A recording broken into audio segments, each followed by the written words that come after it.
Hi guys, welcome to Guide Academy. In this lesson, I'll be taking you through dot products and our vector algebra lessons. In our previous lesson, we went through finding unit vectors and also standard basis vectors. Please do well to subscribe if this is the first time you are reaching out to this channel.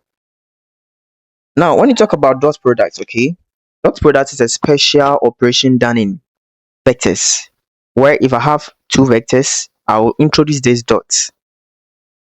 So let's say I have vector A defined as A1, comma A2, comma A3.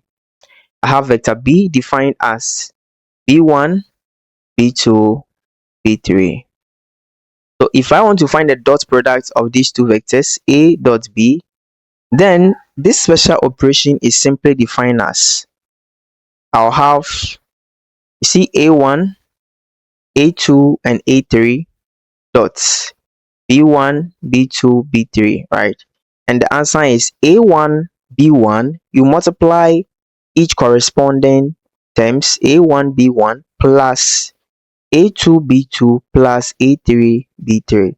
So the end product is actually a scalar, a number. When you multiply any two vectors using a dot product, you end up getting only a single scalar, and that is how we do it. Okay, so let's solve some couple of examples here.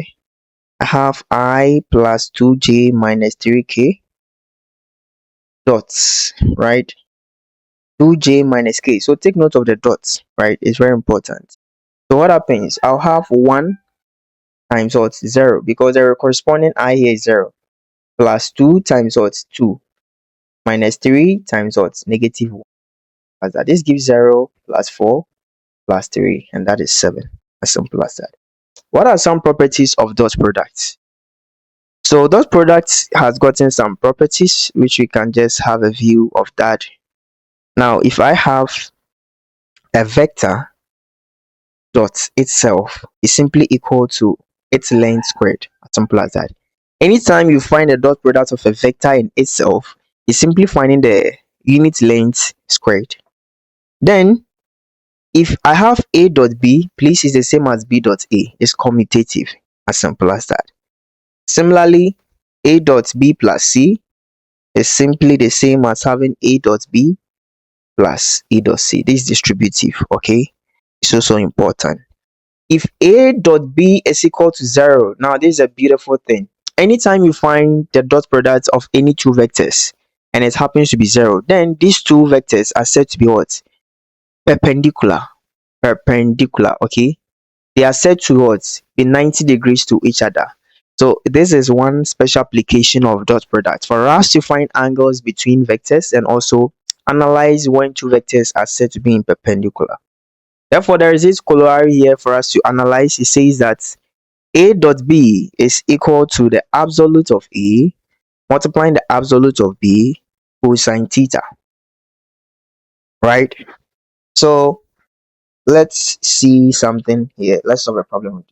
So anytime you want to find the angle between two vectors, this is generally how it is done. Okay, this is generally how it is done. So you simply have my cosine theta is equal to A dot B over A over B, like this. As simple as that. Therefore, let's see this problem.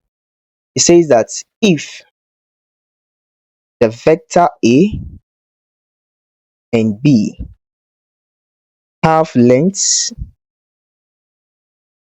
4 and 6, right? And the angle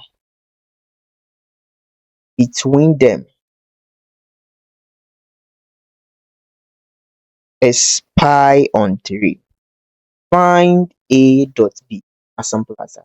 So here you have been asked to find the dot product of these two vectors, but you weren't given the actual components of the vectors. What do we have? We have the length of the two vectors. One is 4, one is 6. Then we have the angle between pi on 3. How do we solve this? So solution, you simply find out A dot B. So you know the formula, right? A dot B is simply equal to my the length of A times the length of B cosine t. So what's the length of A? 4 times 6 times cosine of what? Pi on 3 is what? 60 or 60 half. This gives me 12 as my, that's the dot product. Okay. Now let's solve another problem here. It says that find the angle between vectors A defined as 2, 2, negative 1, then B, 5, negative 3, 2. How do you do this? Too simple. The first step is to find your absolute A, which is given as what? 2 squared plus 2 squared plus negative 1. This gives us 4 plus 4, 8 plus 1. Square root of that is 3. Absolute of B, which is given as 5 squared plus negative 3 squared plus 2. This gives us square root of what? 25 plus what? 9, 34 plus 4, 38. Therefore, my A dot B, next thing to find. Let's find the A dot B.